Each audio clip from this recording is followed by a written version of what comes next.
MLC ఎప్పుడు అవుతున్నారు, ఆ తర్వాత మంత్రి ఎప్పుడు అవుతున్నారు? అయిన రోజు అవుతాం, ఎందుకు దానికోసం ఎదురు చూపులు. జనం ఎదురు చూస్తున్నారు ఇవ్వలము సరేగా. చాలా మందికి ఏముందంటే సార్ ఉంటే మనం ఉన్నట్టే పోవచ్చు, కలవచ్చు, మనకు కూడా తొవ్వ దొరుకుతుంది అనే కోరిక ఉంది. కరెక్టే, నిజంగా కూడా ఇవాళ చాలా కీలకమైపోయింది భారతదేశ రాజకీయాల్లో. తెలిసిన వాళ్ళు ఒకరు ఉంటే చాలా విషయాలు పరిష్కారం అవుతాయి అనేది అందరికీ ఒక అభిప్రాయం ఉంటుంది. కాబట్టి సహజంగానే అట్లాంటి అభిప్రాయం ప్రజల్లో ఉంటుంది, ఉద్యమకారుల్లో ఉంటుంది ప్రత్యేకించి. ఇంకా ఆ కోరిక మేరకు మేము కూడా ఏం భాగస్వామ్యానికి వ్యతిరేకంగా ఏం లేము కదా, తప్పకుండా తీసుకుంటాము.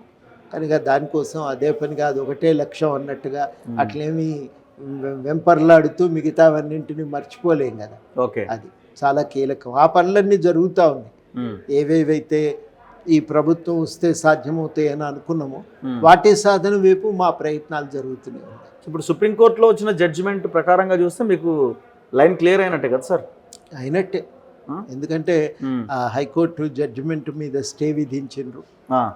తర్వాత నియామకాలను శాసించేటువంటి అధికారం మాకు లేదు, ప్రభుత్వ అధికారాలను కూడా మేము కుదించలేము, అది కోర్టు పరిధిలోని విషయం కాదది, అవి మేము చేయలేము అనే మాట కూడా కోర్టు వ్యాఖ్యానించింది. జడ్జిమెంట్లో కూడా దాదాపు అర్థం వచ్చే విధంగా వాళ్ళు జడ్జిమెంట్ ఆర్డర్ కూడా మధ్యంతర ఉత్తర్వులు కూడా జారీ చేసిండ్రు.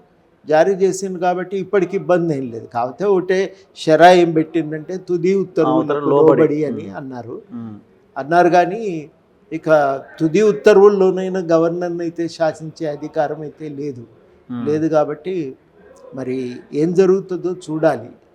ఈలోగానైతే అవకాశం మీరు చెప్పినట్టుగా కొంత సమస్యలు పరిష్కారమయ్యాయి, నియామకానికి ఉండే ఇబ్బందులు కూడా తొలగిపోయినట్టే కనబడుతున్నాయి.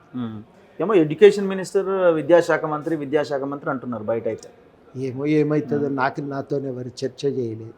ఇక చర్చ చేయని విషయం మీరు అసలు అడగలేదు ఇంతవరకు? ఎట్లా నేను అడగలేదు, నాతోనే ఎవరు చెప్పలేదు. ఆయన పక్కన ఎమ్మెల్సీ విషయం అంటే 1-2 సార్లు ప్రస్తావన వచ్చింది కానీ అది కూడా ఆర్డరు గెజెట్ వచ్చే వరకు, గవర్నర్ సైన్ చేసే వరకు అది ఒక ప్రతిపాదన పోయింది, అది అవుతున్నది అనే విషయం కూడా నాకు ఐడియా లేకుండా జరిగిపోయింది. మంచి అదే అయిపోయింది అనుకున్న సమయంలో ఈ వివాదము తలెత్తి ఇప్పుడు దానికి మించి మీ నుంచి కాగల ఏ సహకారమైన మేము తీసుకుంటాము అని అన్నారు. ఏదైనా ప్రజల సమస్యల పరిష్కారానికి ఏదన్నా పని అప్పచెప్తే చేస్తే తప్పేం లేదని మేము కూడా అనుకున్నాం పార్టీ లోపల. దాని తర్వాత చర్చ అక్కడితో ఆగింది కదా. సో ఇప్పుడు విద్యా కమిషన్ ఒకటి అంటున్నారు సార్. అవును, ఇది సాధ్యాసాధ్యాలు ఏంటి అసలు? కమిషన్ అవసరం ఏముంది? విద్యాశాఖ మంత్రి ఉంటాడు, డిపార్ట్మెంట్ ఉంటుంది, దానికి బడ్జెట్ కేటాయించవచ్చు, ఆ బడ్జెట్ని ఖర్చు పెట్టవచ్చు, ఇవన్నీ చేయొచ్చు కదా, మళ్ళీ కమిషన్ దేనికోసం? అంటే చాలామంది విద్యా సంపూర్ణమైన స్పష్టత నాకు కూడా లేదు. ఆంధ్రాలో విద్యా మిషన్ ఉండేది. మిషన్ ఏంటంటే ప్రధానంగా స్థూల లక్ష్యాల నిర్ణయము, దాని సాధన కోసము ప్రయత్నము, దాన్ని మానిటరింగ్ చేయటము, అల్టిమేట్లీ వాళ్ళకి అప్పచెప్పారు. అంటే విద్యా శాఖ ఉంది, వాళ్ళు అనేక రకాలైన పరిపాలనా అంశాలకు పరిమితమవుతారు.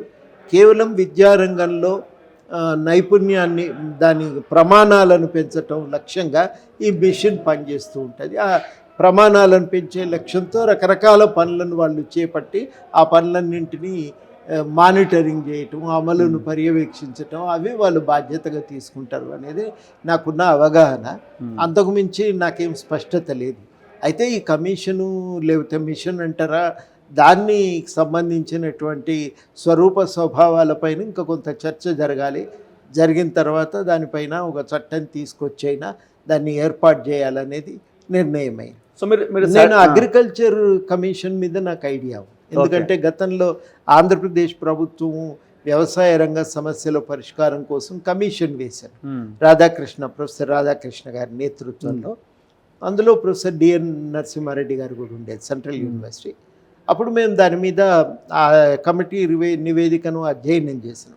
దాంట్లో ఈ కమిషన్ ప్రతిపాదన ఉంది. పంజాబ్లో ఏర్పడ్డది, కర్ణాటకలో ఉంది వ్యవసాయ కమిషన్ అనేది. అది రైతులకును ప్రభుత్వానికి మధ్యన అనుసంధానకర్తగా వ్యవహరిస్తుంది. దాని పని విధానం, దాని పాత్ర అవన్నీ మేము చాలాసార్లు ఒక కమిషన్ సభ్యులతో కూడా మాట్లాడి తెలుసుకున్నాం.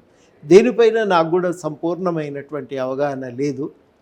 ఇది కూడా అదే మాదిరిగా ప్రభుత్వానికి ప్రజల మధ్య అనుసంధానకర్తగా ఉంటూ విద్యా ప్రమాణాల అభివృద్ధి కోసం ఒక పర్యవేక్షణ సంస్థగా ఉంటుందని చెప్పి నేను అనుకుంటాను. యా